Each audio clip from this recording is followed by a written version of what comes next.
Everyone, बहुत बहुत स्वागत है इस प्लेटफॉर्म पे। इस प्लेटफॉर्म के थ्रू आज इस वीडियो के थ्रू हम कवर कर रहे हैं कॉस्ट अकाउंटिंग एंड इस वीडियो के थ्रू हम डिस्कस करेंगे financial accounting and cost accounting.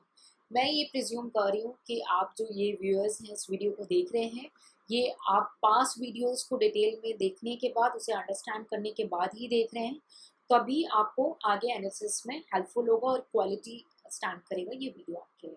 तो चलिए देखते हैं क्या है रिलेशनशिप। फाइनेंशियल अकाउंटिंग जो है वो इन्फॉर्मेशन प्रोवाइड करती है बिजनेस के बारे में जनरली, ठीक है। ये प्रॉफिट एंड लॉस के बारे में बताएगी, फाइनेंशियल पोजीशन के बारे में बताएगी, किसको, ओनर्स को और सारे आउटसाइडर स्टेक होल्डर्स को, ठीक है। लेकिन यही अगर हम कॉस्ट अकाउंटिंग की बात करें, ठीक है, तो ये मैनेजमेंट को मदद करती है कि उसको क्या डिसीजन लेना है, कौन सा ऑपरेशन कैसे कंडक्ट करना है, कितना फ्रूटफुल है कितना नहीं है, उसको कैसे कंट्रोल करना है और बहुत सारे डिसीजन मेकिंग, ठीक है। So the first is the differentiate between the cost accounting and the financial accounting. Next जो है आपका जो फाइनेंशियल अकाउंटिंग है वो इस तरीके से बनाया जाता है ताकि वो कंपनीज एक्ट और इनकम टैक्स एक्ट के रिक्वायरमेंट को मीट आउट करे, ठीक है। लेकिन कॉस्ट अकाउंटिंग इच्छा के अकॉर्डिंग रखना पड़ता है, उसे कोई लॉ नहीं फोर्स करता कि ये लॉ फोर्स करे, मीन्स कि वो वॉलेंट्री है to keep by the management, ठीक है। But with the time, with the amendments, companies act ने मैंडेटरी कर दिया कि उन्हें कॉस्ट रिकॉर्ड्स रखने होंगे, मैन्युफैक्चरिंग इंडस्ट्रीज को अपने कॉस्ट रिकॉर्ड रखने होंगे subject to certain terms and conditions, ठीक है। But still for the smallers and SMEs cost accounting is a voluntary decision, ठीक है। अगर रखते हैं तो ये उनके लिए फ्रूटफुल होगा, क्योंकि हम ऑलरेडी डिस्कस कर चुके हैं एडवांटेजेस में कैसे मदद करता है कॉस्ट अकाउंटिंग, ठीक है। कॉस्ट नेक्स्ट फाइनेंशियल अकाउंटिंग जो है वो क्लासिफाई करता है, क्लासिफिकेशन करता है, रिकॉर्ड करता है और एनालाइज करता है ट्रांजेक्शन्स को, ठीक है, सब्जेक्टिव मैनर में, ठीक है, लाइक नेचर ऑफ एक्सपेंस के बेसिस में, ठीक है। लेकिन कॉस्ट अकाउंटिंग जो है वो ऑब्जेक्टिव मैटर में, मतलब वो financial accounting is in a subjective matter and cost accounting is the objective manner में डिटरमाइन करता है। ऑब्जेक्टिव माने कि पर्पस क्या है कॉस्ट के इनकर्ड का, अगर ये इस डिपार्टमेंट में इनकर्ड हुआ है तो क्या ये इस डिपार्टमेंट से रिलेटेड होना चाहिए या ये किसी और डिपार्टमेंट में अपोर्शन होना चाहिए, किसी और के साथ भी डिस्ट्रीब्यूट होना चाहिए। So it's work on a objective manner. But financial accounting क्या है, सब्जेक्टिव मैनर है, ठीक है, कि ये P&L में दिखाना है, ये डायरेक्ट एक्सपेंस है, ये इनडायरेक्ट एक्सपेंस है, उस हिसाब से फाइनेंशियल अकाउंटिंग काम करता है, ठीक है। But cost accounting is in a objective manner, ठीक है।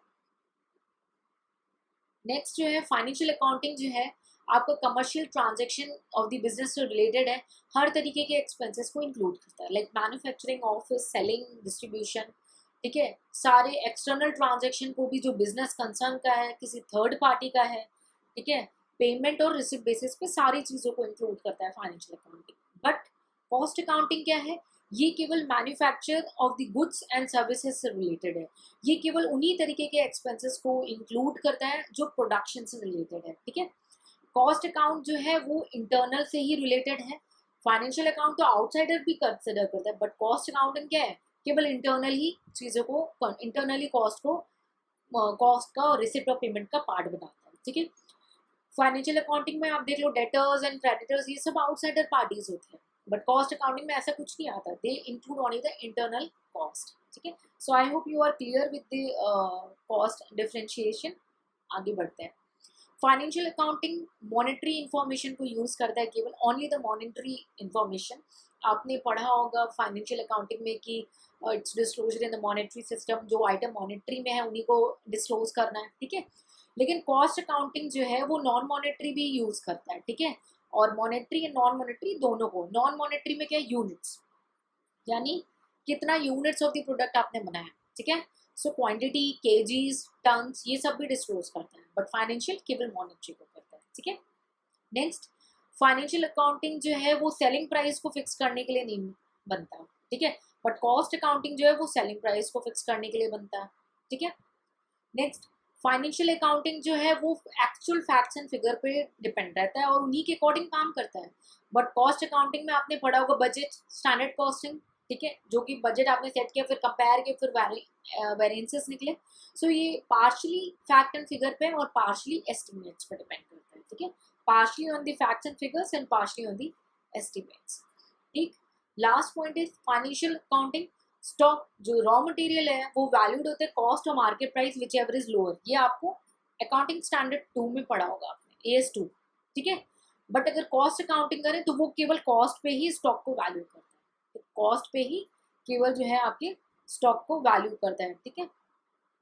So I hope you are clear with all the points of cost accounting and financial accounting, their comparative study. In case of any doubt, मेरे हिसाब से अभी तक तो किसी भी एस्पिरेंट को कोई डाउट नहीं आया है. Still you face any doubt, please ask in the comment section. This is the second last topic, and in the last topic we'll deal with the functions of cost accounting. So till then, work hard. See you in the next lecture, and please take care.